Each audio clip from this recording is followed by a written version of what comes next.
이 시간 읽으실 하나님의 말씀은 마가복음 9장 1절에서 13절까지 말씀입니다. 신약 성경 68면입니다.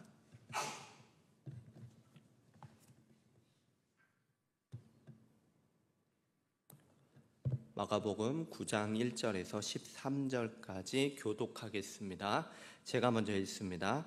또 그들에게 이르시되 내가 진실로 너희에게 이르노니 여기 서 있는 사람 중에는 죽기 전에 하나님의 나라가 권능으로 임하는 것을 볼 자들도 있느니라 하시니라.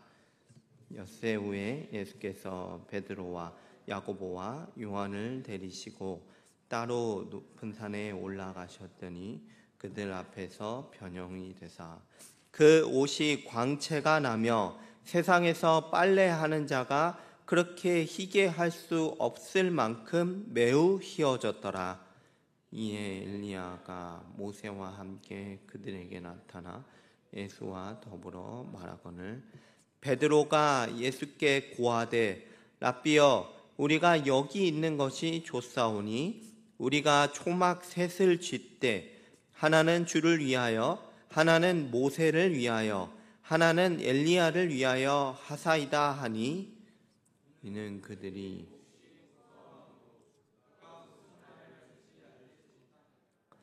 마침 구름이 와서 그들을 덮으며 구름 속에서 소리가 나되 이는 내 사랑하는 아들이니 너희는 그의 말을 들으라 하는지라. 문득 둘러보니 아무도 보이지 아니하고 오직 예수와 자기들 뿐이었더라. 그들이 산에서 내려올 때 예수께서 경고하시되 인자가 죽은 자 가운데서 살아날 때까지는 본 것을 아무에게도 이르지 말라 하시니 그들이 이 말씀을 마음에 두며 서로 문의하되 죽은 자 가운데서 살아나는 것이 무엇일까 하고 이에 예수께 묻자와 이르되 어찌하여 서기관들이 엘리야가 먼저 와야 하리라 하나이까? 그것을 회복하거니와 어찌 인자에 대하여 기록하기를 많은 고난을 받고 멸시를 당하리라 하였느냐. 같이 읽겠습니다. 그러나 내가 너희에게 이르노니 엘리야가 왔으되 기록된 바와 같이 사람들이 함부로 대우하였느니라 하시니라. 아멘. 오늘 이 시간에 말씀으로 은혜 받기 원합니다. 였어요. 그래서 베드로가 누구보다도 거세게 반대를 했습니다.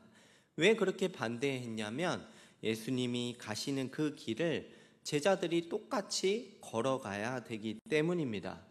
제자들도 십자가를 지고 예수님을 따라가야 하기 때문이에요. 이 고난과 죽음으로 인해서 낙담하고 있는 이 제자들에게 예수님께서 오늘 놀라운 것들을 보여주십니다. 그게 바로 뭐냐면 영광스러운 모습으로 변형되는 이 사건이죠. 세상에서는 찾아볼 수 없는 그런 영광스러운 모습을 우리가 지금 보고 있습니다. 이 모습을 통해서 하나님의 나라가 권능으로 임했다. 이것을 제자들에게 보여주시는 거예요. 마가복음 9장 1절 말씀 보실까요? 또 그들에게 이르시되 내가 진실로 너희에게 이르노니 여기 서 있는 사람 중에는 죽기 전에 하나님의 나라가 권능으로 임하는 것을 볼 자들도 있느니라 하시니라. 이처럼 하나님의 나라는 권능으로 임했습니다. 이거를 우리말 성경에서는 좀 더 생생하게 번역을 해놨어요. 한번 제가 읽어드리면 우리말 성경 9장 1절입니다. 예수께서 그들에게 말씀하셨습니다. 내가 너희에게 진실로 말한다. 여기 서 있는 사람 가운데 죽기 전에 하나님의 나라가 어떻게 임합니까? 능력을 떨치며 오는 것을 볼 사람이 있다.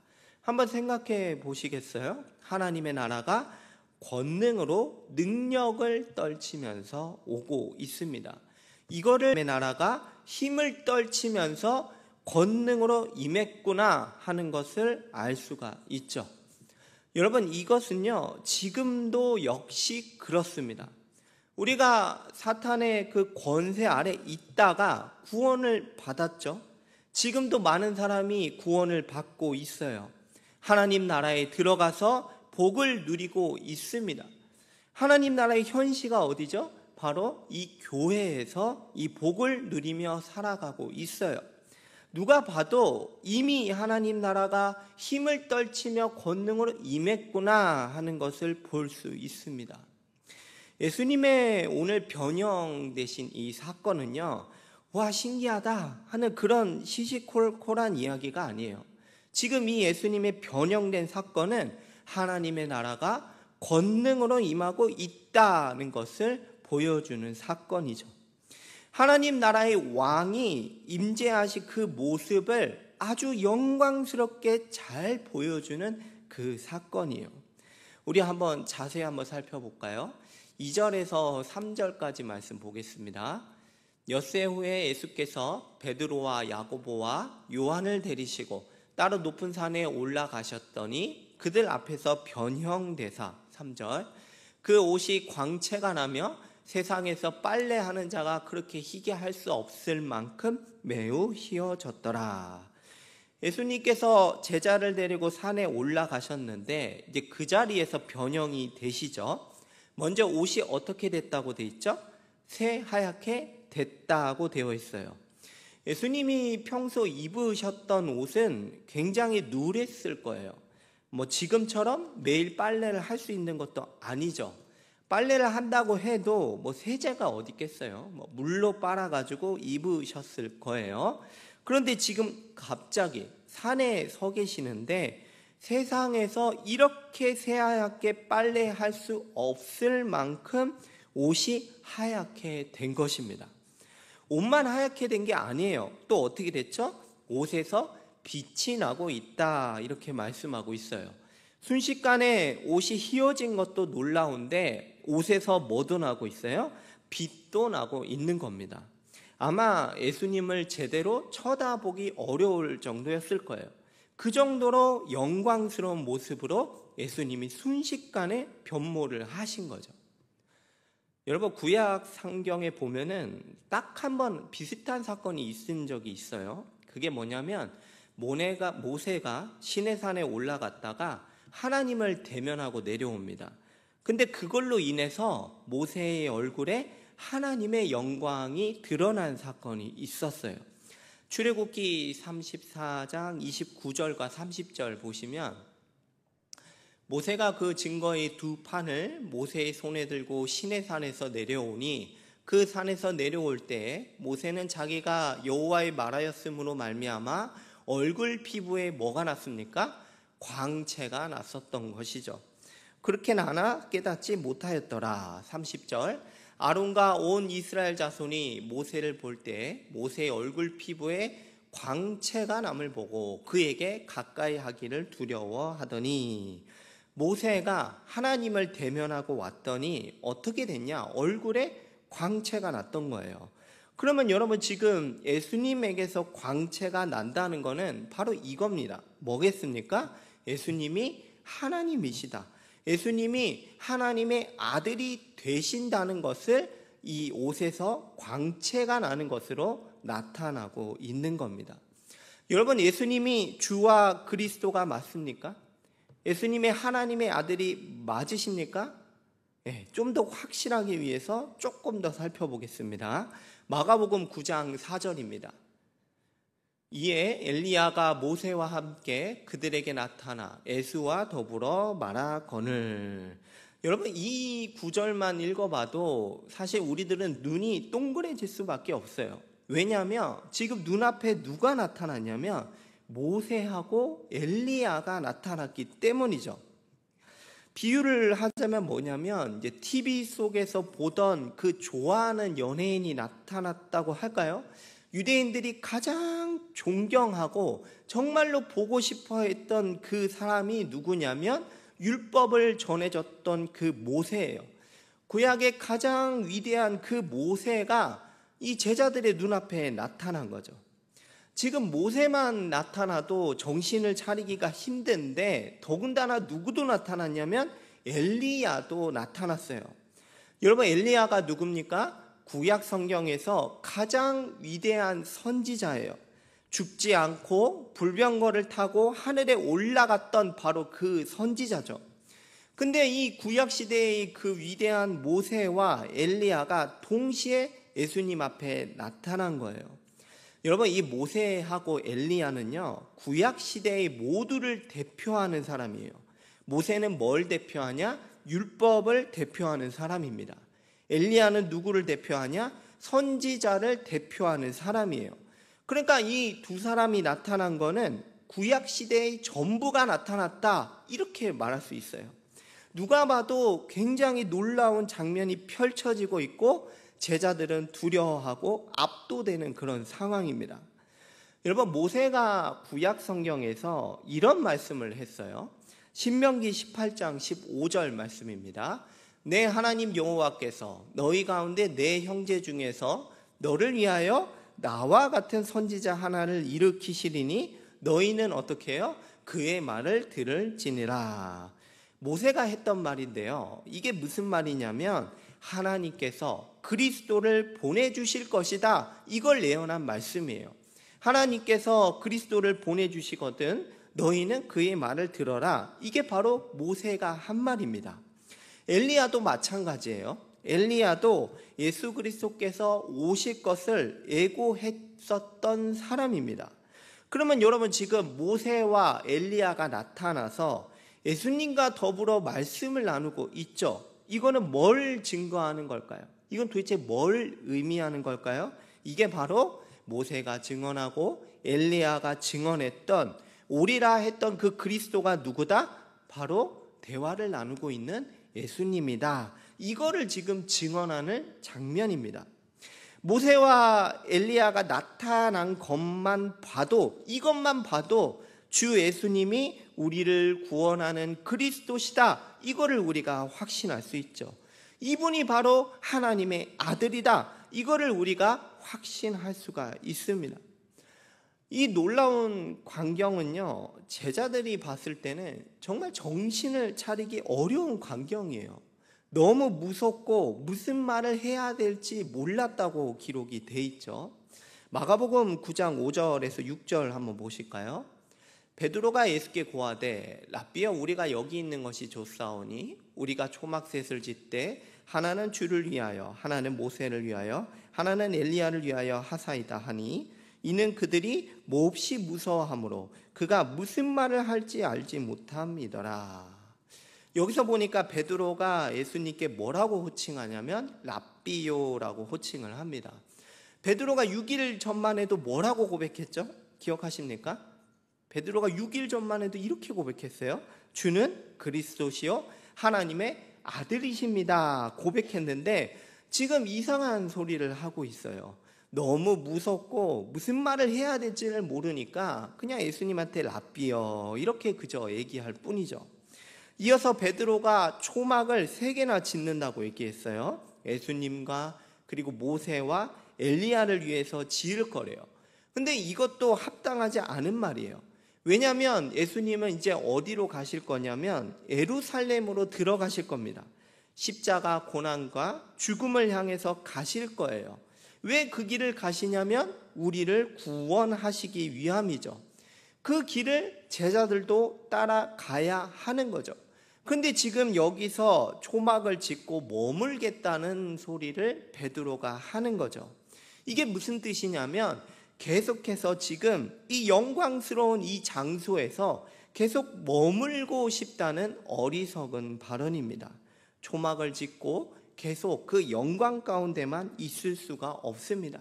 예수님이 가시는 그 예수님의 길을 따라가야 하는 것이죠. 마치 지난주에 베드로가 했던 모습을 그대로 보는 것 같아요.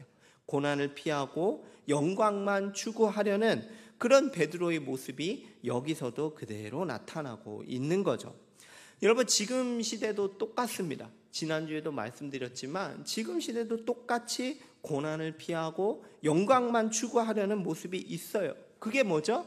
자기가 원하는 것을 얻기 위해서 예수님을 따른다면 그거야말로 고난은 피하고 영광만 추구하는 신앙이죠.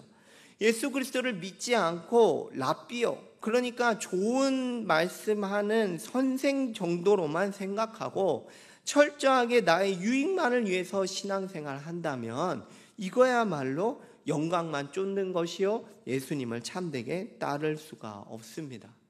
여러분, 이때요 지금 뭐가 또 나타나냐면 구름이 나타나요. 구름이 나타나서 제자들을 덮습니다. 한번 여러분 머릿속에서 한번 상상해 보십시오. 앞에 예수님은 하얗게 변형이 되셨어요. 빛도 나오고 있어요. 그리고 또 그 눈앞에 구약을 대표하는 모세와 엘리야가 나타났습니다.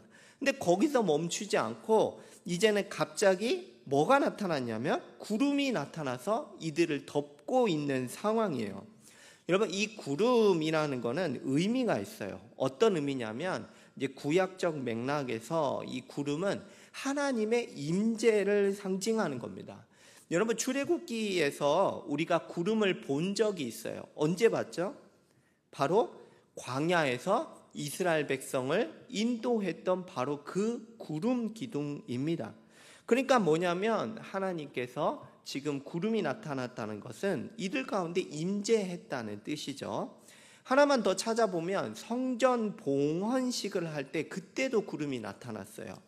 열왕기상 8장 10절에서 11절 한번 보시겠습니다.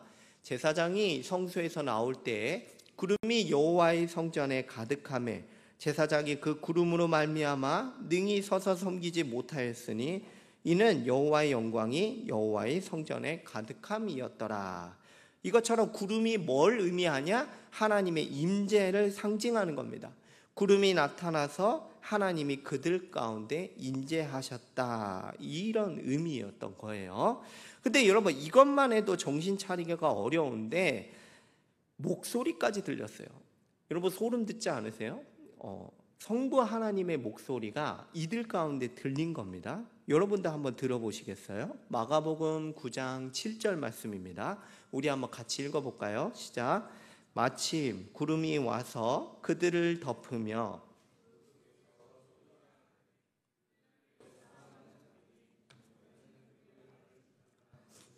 아멘. 뭐라고 하나님께서 직접 말씀하셨죠? 이는 내 사랑하는 아들이라. 그의 말을 들어라. 지금 누가 하시는 말씀이냐면 성부 하나님께서 말씀하시는 거예요. 예수님이 누구시냐? 사랑하는 하나님의 아들이시요 그리스도가 되십니다. 여러분, 무슨 증언이 더 필요하겠어요? 하나님보다 더 크신 분이 계십니까? 하나님께서 예수님이 누구신지 증언을 해주시니까 더 큰 증언도 필요 없고 더 이상 증인도 필요가 없죠. 이보다 더 확실한 증인이 필요가 없습니다. 하나님이 말씀하시니까 이걸로 확증이에요. 이걸로 끝이에요. 사랑하는 성도 여러분, 예수님이 주와 그리스도시요 하나님의 아들이 되신다, 이거를 믿습니까? 나를 구원하시는 유일한 구원자가 되신다는 사실을 정말 믿으세요? 여러분, 예수님을 믿으라라고 할 때는 그냥 덮어놓고 믿으라는 게 아니에요. 정말로 예수님이 우리를 구원하시는 분이 맞는가? 그거를 말씀으로 확인하시기를 바랄게요. 전에 있었던 사건을 다 잊는다고 할지라도 오늘 변화산 사건에서 일어난 사건을 봐서라도 하나님의 음성을 우리가 들어서라도 예수님을 믿고 확신하시기 바랍니다. 정말로 예수님이 주와 그리스도시요 하나님의 아들이 되신다는 것을 믿으시기를 바랍니다. 나를 구원하는 유일한 구원자가 예수님임을 정말로 오늘 이 사건을 통해서 확신하는 우리 모든 성도님들이 되시기를 바라겠습니다. 여러분, 지금 제자들은요, 지난주에 예수님이 하신 말씀 때문에 정말 큰 혼란 가운데 있어요. 뭐예요? 예수님이 고난받고 죽으신다는 말씀이었죠. 정말 이분이 우리를 구원하는 분이 맞아요? 정말 하나님의 아들 그리스도가 맞아요? 혼란스럽죠. 왜냐하면 죽으신다고 하니까요. 정말 쉽게 속된 말로 말씀드리면 속은 거 아니에요? 여러분, 탈출하는 게 지금 지능순 아니에요? 고난받고 죽는다고 하시잖아요. 그런데 그런 혼란 속에서 오늘 이 영광스러운 사건을 통해서 예수님이 누구신지에 대한, 예수님이 우리 구원자라는 거에 대한 믿음과 확신을 주는 겁니다. 분명히 예수님은 죽으실 거예요. 그러나 이분이 부활하신 영광스러운 하나님의 아들이심을 우리가 확신할 수가 있습니다. 여러분, 이 사건은요, 누구를 위한 걸까요? 이 사건은 우리를 위한 겁니다. 당시의 제자들, 읽고 있는 제자된 우리들을 위한 사건이죠. 예수님의 그 옷을 봐서라도 예수님을 믿으시기를 바랄게요. 모세와 엘리야를 봐서라도 예수님을 믿으십시오. 무리를 둘러싸고 있는 그 구름과 거기서 나오는 음성을 들어서라도 예수님을 믿고 확신을 해야 됩니다. 우리가 구름 속에서 성부 하나님이 하시는 말씀을 다시 보면은 이렇게 말씀하셨어요. 7절 말씀입니다. 이는 내 사랑하는 아들이니 너희는 어떻게 해요? 그의 말을 들으라 하는지라. 여러분, 예수님의 말을 들어야 합니다. 예수님의 말씀을 들으세요. 성부 하나님이 우리에게 직접 말씀하셨어요. 뭐예요? 예수님의 말씀을 듣고 순종해라 라는 말씀이죠. 그러면 여러분, 제가 질문을 좀 드리겠습니다. 우리가 뭐를 순종해야 될까요? 여러분, 뭐를 듣고 순종해야 될까요? 여러분, 이게 그냥 쉽게 넘어갈 이야기가 아니잖아요. 왜냐하면 성부 하나님이 직접 말씀을 해주신 거예요. 여러분, 예수님께서 우리에게 뭐라고 말씀하셨었나요? 예수님이 하신 말씀이 우리에게 생생하게 기억이 나죠. 바로 지난주에 하셨던 말씀이에요.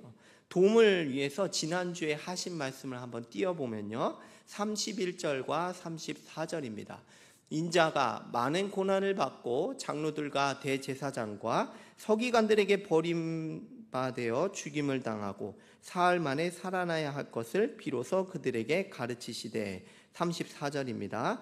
무리와 제자들을 불러 이르시되 누구든지 나를 따라오려거든 자기를 부인하고 자기 십자가를 지고 나를 따를 것이니라. 이 말씀을 하시고 이어지는 사건이 바로 이 사건이에요. 성부 하나님이 너희는 그의 말을 들으라 라고 할 때 우리가 무슨 말을 떠올려야 되냐? 바로 지난주에 예수님께서 하신 말씀입니다. 이는 내 사랑하는 아들이니 너희는 그의 말을 들으라. 예수님의 말씀을 듣고 순종하십시오. 예수님은 우리를 위하여 십자가를 지셨습니다. 자기 십자가를 지고 예수님을 따라가야 합니다. 성부 하나님께서 지금 이거를 들으라고 말씀하시는 거예요. 이 길은 결코 헛되지 않아요. 헛되지 않다는 것을 오늘 이 영광스러운 사건으로 다 확인을 했죠. 예수님은 분명히 고난받고 죽으실 거예요. 그러나 이분이 부활하실 영광스러운 하나님의 아들이 되신다. 이거를 오늘 사건을 통해서 분명하게 확신할 수가 있습니다. 제자들은요, 이제 하산을 하면서 그래도 도무지 이해가 되질 않았어요. 뭐냐면, 아니 어떻게 그리스도께서 고난받고 죽는가? 이게 도무지 이해가 안 되는 거죠. 그래서 예수님께 질문하고 예수님이 답변하시는 게 9절에서 13절까지 말씀입니다. 간단하게 제가 12절 말씀만 보겠습니다. 12절 말씀을 같이 읽습니다. 시작. 이르시되 엘리야가 과연 먼저 와서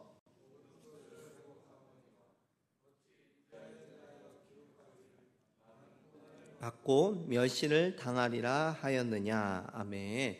여기서 인자는 누구를 말하냐면 예수님을 말해요. 그러니까 이미 구약 성경에서 그리스도께서 많은 고난을 받으실 거다, 이거를 말씀했다는 거예요.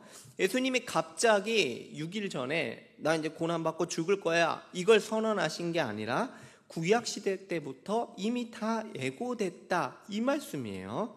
대표적인 구약 말씀을 하나 찾아보겠습니다. 이사야 53장 5절에서 6절이에요. 아마 암송하신 분도 있을 텐데요. 같이 한번 읽어보겠습니다. 시작. 그가 찔림은 우리의 허물 때문이요 그가 상함은 우리의 죄악 때문이라. 그가 징계를 받음으로 우리는 평안을 누리고 그가 채찍에 맞음으로 우리는 나음을 받았도다. 우리는 다 양 같아서 그릇 행하여 각기 제 길로 갔거늘 여호와께서는 우리 모두의 죄악을 그에게 담당시키셨도다. 아멘. 이게 이제 구약 성경의 말씀인데, 예수님 오시기 이미 오래전부터 그리스도가 오시면 하실 일에 대해서 기록을 해놓은 겁니다. 구약에서부터 이미 예수님의 고난을 말씀했어요. 예수님은 구약의 말씀대로 십자가를 지실 겁니다. 사랑하는 예수님의 제자 여러분, 먼저는 예수님이 왜 고난을 받으시는가, 이거를 좀 묵상했으면 해요. 왜 고난의 십자가를 지셔야만 했을까요? 예수님이 그 십자가 안 지시면 안 될까요? 예수님은 우리를 구원하시기 위해서 그걸 지셔야만 했습니다. 그래야 나의 죄를 용서하시고 나의 죄를 대신하여 죽으심으로 우리를 구원하실 수 있기 때문입니다. 우리는 나를 위해서 죽으신 이 예수님이 가신 그 길을 따라가야 돼요. 하나님께서 분명히 그의 말씀을 들으라고 했습니다. 자기를 부인하고 자기 십자가를 지고 예수님을 따라가야 되는 겁니다. 분명히 많은 고난과 어려움이 있을 거예요. 하지만 죽음의 고난까지도 감수하고 십자가를 지고 예수님을 따라가야 하는 것이죠. 여러분, 오늘 일어난 이 놀라운 사건은요, 십자가를 지고 예수님을 따라가는 우리들에게 격려와 위로를 주는 말씀이에요. 왜 격려가 되고 위로가 되죠? 하나님의 영광을 생생하게 봤기 때문이에요. 하나님의 나라가 권능으로 임하는 것을 생생하게 봤기 때문입니다. 물론 우리가 고난이 있지만 하나님의 나라가 영광 가운데 권능으로 임한 것을 보고 있기 때문에 우리가 역시 힘을 낼 수가 있는 거죠. 여러분, 한번 보십시오. 우리가 이 영광을 보고 있지 않습니까? 사탄의 권세에서 구원받는 것, 이런 일들을 우리가 보고 있어요. 여러분, 우리 주변에도 한번 보십시오. 사람들이 구원받아서 교회로 오고 있는 것을 우리가 보고 있습니다. 사탄이 어떻게 할 수가 없어요. 여러분, 조금만 더 생각해 볼까요? 하나님 나라에 들어가서 복을 누리고 있는 것, 이런 영광스러운 것들을 우리가 보고 있죠. 하나님 나라의 현시인 교회로 살아가고 있는 것, 이게 바로 하나님의 영광이 나타나고 있다는 증거입니다. 보이지 않는 나라인데 분명히 하나님 나라의 영광이 우리에게 보이고 있습니다. 여러분, 우리 천호교회를 한번 보실래요? 하나님이 살아계심이 보이지 않습니까? 지금까지 우리를 위하여 하나님이 행하셨던 그런 많은 일들이 있을 거예요. 누가 봐도 하나님이 살아계시다 하는 것이 나타나고 있잖아요. 예수님을 안 믿는 사람들조차도 교회를 보고 여러분들을 보고 하나님이 살아계심을 알 수가 있는 거죠. 이처럼 우리가 하나님의 영광을 보고 있습니다. 하나님의 나라가 이미 임했고 힘차게 역사하고 있음을 눈으로 보고 있는 거예요. 우리는 십자가를 지고 예수님을 따라가고 있습니다. 그런 우리에게 위로와 소망이 되는 줄로 믿습니다. 하나만 더 살펴볼까요? 오늘 예수님의 영광스러운 이 모습은요, 훗날에 예수님의 그 영광의 전조 역할을 하는 거예요. 예수님은 십자가 사역 후에 찬란한 부활 영광을 얻을 거다라는 것을 이 변화산 사건으로 미리 알려주는 거죠. 그거에 대한 전조이자 확증이 오늘 영광스러운 사건입니다. 여러분, 이거는 예수님께만 해당되는 게 아니에요. 예수님을 따라가는 모든 제자들을 위한 메시지입니다. 우리가 어떠한 고난에 직면하든지 끝까지 예수님을 따르는 자에게 영광이 주어질 거예요. 로마서 8장 17절과 18절입니다. 같이 읽겠습니다. 시작. 자녀이면 또한 상속자 곧 하나님의 상속자요 그리스도와 함께한 상속자니 우리가 그와 함께 영광을 받기 위하여 고난도 함께 받아야 할 것이라. 18절.